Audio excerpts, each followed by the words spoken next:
Coming Saturday, August 2, we have 3 interesting webinars for you. Morning 10 a.m., we have Smart Income in Retirement. Why Systematic Withdrawal Plan SWP beat traditional interest income. At 11 a.m., we have It's Never Too Late. Special Kodishwari webinar only for women. For all the women out there, please register. At 11 a.m., we also have From FDs to PMS, Smarter Income Strategies that don't compromise growth. Links are in description. Please register today. RIA versus MFD. We all know of a very popular narrative. That narrative is, if you pay fee to the advisor, then he will be more interest aligned. While I don't dispute that, I have been an advisor myself. The converse of that, saying that if you don't pay fees to a person and he receives fees from somebody else, he will not be honest to you or to your interest, is a bit of a creative spin. Let me explain. You go to a hospital as a patient. Once you go to the hospital, you show that you have insurance and your treatment is done by the doctor.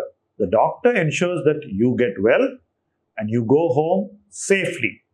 The bill is settled by the insurance agency. You get good treatment, you go home safely, and you're happy that you didn't have to foot the bill.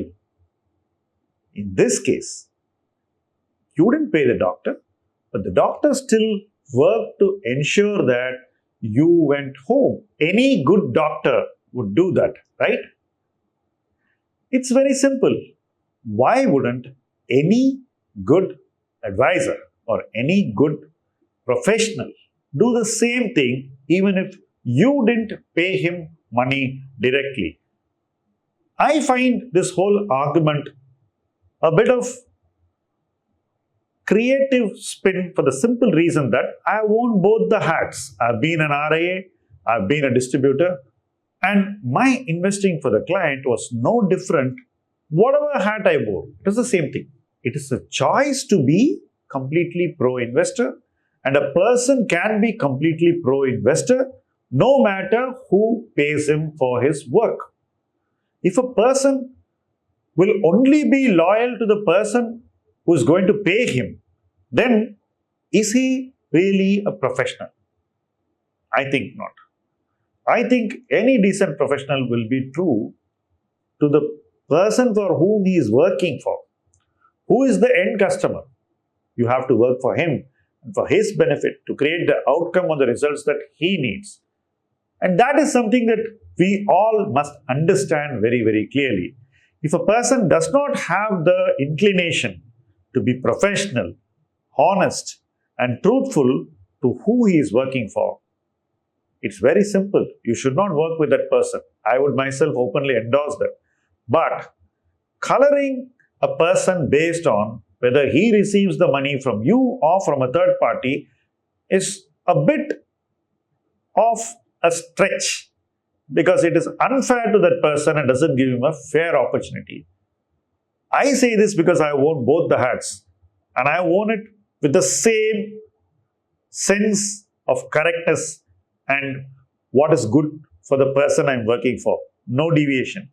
And that gives me the confidence from experience that this argument should be viewed differently. We should respect every person who works sincerely for the investor, no matter who is actually paying him.